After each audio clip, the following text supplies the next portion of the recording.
Smelly house, smelly house, what are they feeding you? So many of you in my age group probably recognize that song sung by Phoebe on an episode of Friends about a smelly cat. Well, today I'm going to talk to you a little bit about smelly houses.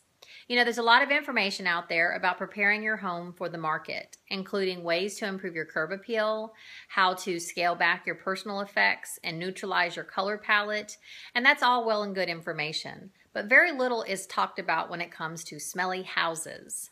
So I'm going to provide a couple of helpful hints for you to consider if you're thinking about putting your home on the market. Number one, pet smells.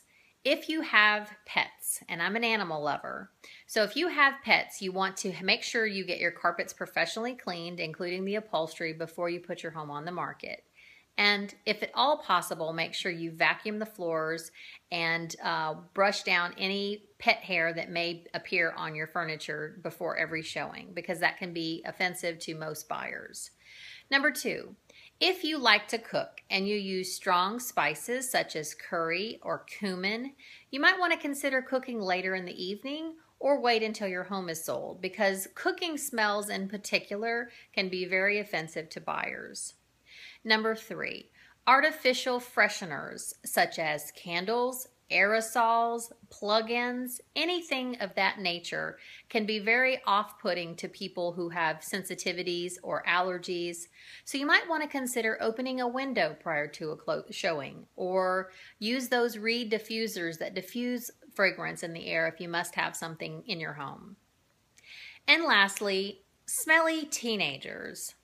I don't have teenagers, but I hear that they can smell. So I would recommend, if you have smelly teenagers, that they are very familiar with Febreze and that they understand the difference between putting their dirty clothes on the floor versus a dirty clothes hamper, because you don't want to have dirty clothes in rooms that can be a smell deterrent for buyers.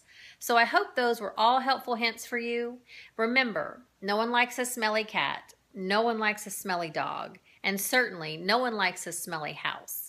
So I hope that this has helped you prepare your home for the market. And this is HeyRenae with Coldwell Banker Barnes.